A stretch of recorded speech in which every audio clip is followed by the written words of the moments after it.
Well, hello everyone, and welcome to the final day of Big Ten Media Days. I'm sorry, B1G Football Media Days. We do not want to upset the brand.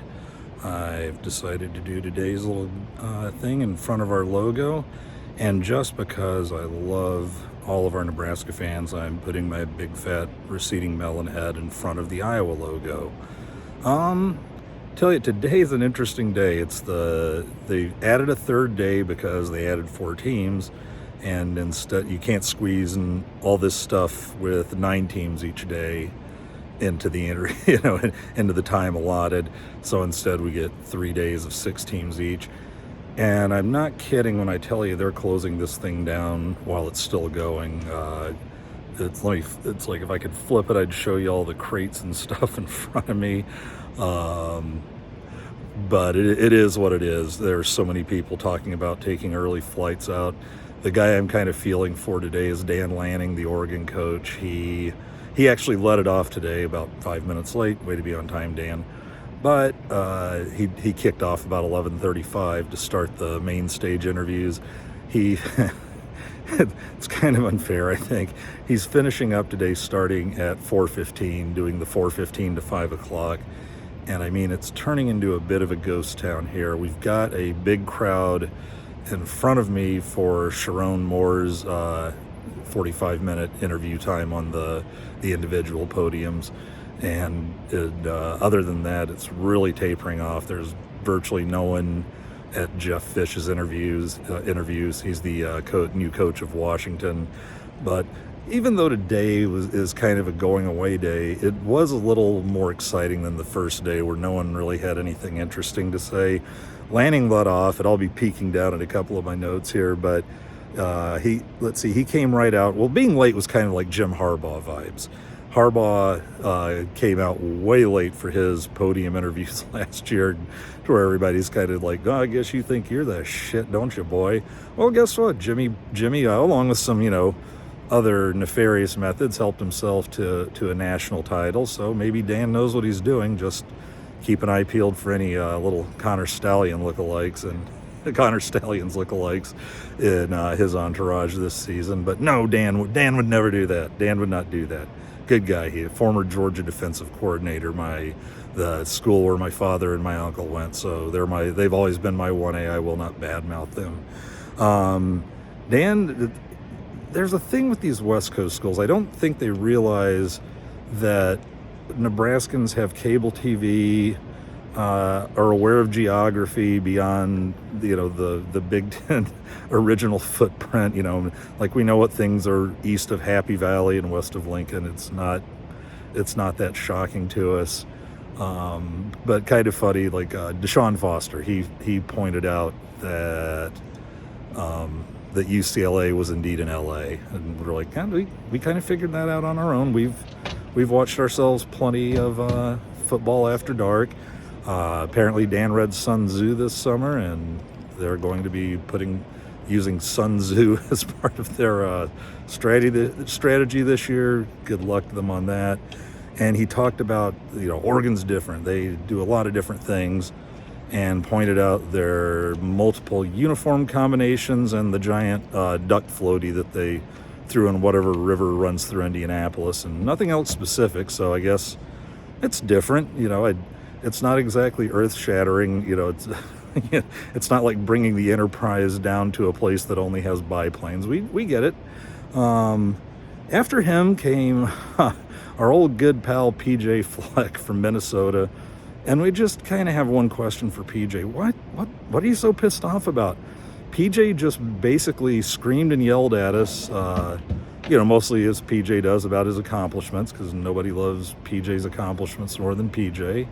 But we just kind of rolled with it. And like last year, when he took his first question, somebody asked PJ, how are you doing today, coach? And he responded, I'm feeling elite. I was like, oh. Okay, well, good to have you elite, PJ. This year he was just angry and yelling. He said things such as, like, it's okay to love being in Minnesota. It's okay to love being where you are. Well, rumors had it PJ kind of wanted to sniff at the Nebraska job and was trying really hard for the UCLA job. So I guess it's okay to love where you are, but keep your options open. If those rumors are true, maybe they're not. And then it turned out he might have been more of a Nebraska guy than we thought. We started our own little Nebraska motto. Nebraska, it's not for everyone. Well, PJ came out today and said, hey, I'm not for everyone. So maybe he should have come to Nebraska, stacked some 8-man lines, and we could have all not been for anyone or anywhere else. But yeah, it was good having you around, PJ. Now, a guy that impressed me last year and impressed me again this year, I mean, he's kind of feeling like a bit of a spirit animal to me at this point, was Mike Locksley, the head coach of Maryland, former Saban assistant. Really good guy. He got it. He got me on his good side right away because he shows up just, suit, no tie, button-down shirt, but no tie, talking about how he saw some guys on the SEC media days, some of the coaches there not wearing ties, and he's like, well, good enough, I don't have to wear a tie then. I don't like them. Neither do I, Mike. He's a good guy. I get the feeling that he is knowledgeable and can inspire the guys, I think, to the things you really need. Maryland would do well to hang on to him in case they take a little slip after losing Leah Taivola. What else? There was one other thing. Oh yeah, he I guess he has his own little saying, because he's trying to get everybody to stop making excuses as to why Maryland can't compete. He's tired of hearing about it, and his remark was, my crap gauge is on E. My give a crap gauge is on E. I loved it. And he walked off the stage. He did the best walk off of anybody here this week by walking off, and I guess older guys just started laughing because he walked off and said, "Goodbye, everybody. Thank you very much," and just did A-class Elvis leaving the stage. So enjoyed Locksley. After that came was it Jeff Fish, the new Washington coach. He came from Arizona, where he went 16-21, and unless they were really, really bad before that, and I don't know if they weren't, that seems like they probably could have found a better hire, although, as he said, they are rolling out 22 new starters this year. I think he said they had 4 guys that each started a game, but they're literally rebooting. And he was like, and we're excited. We can't be more excited. My thought was, are you excited about that? Are you really? Well, let's hope there was some depth in that team, and maybe there was. I mean, they did make it to the championship game. After that, the last guy that really stuck out to me was Curt Cignetti, the new Indiana coach. He went 52-9 at James Madison. Very, very successful at James Madison. Has me questioning. I know it's an upgrade in conference for Curt. Was it really an upgrade in the job? Because Madison seems kind of primed to be good for, like he had him set on the right path. But, you want us to take your swing in a Power 4 conference, and apparently that's what he's doing. And brother, he is not afraid to do it, I guess. Remember when Scott Frost made a big splash for being very, very cocky and coming out to, I think it was the first Big Ten Media Days, B1G, whichever, interchangeable, by telling they asked him how he'd adjust to the style of play in the Big Ten, and he was like, well, the question is, how are they going to adjust to us? Cignetti wasn't even that humble. He was blasting away from the get-go saying, well, I'm used to being picked to finish first every year. That's what I'm used to. I'm used to being picked to finish first.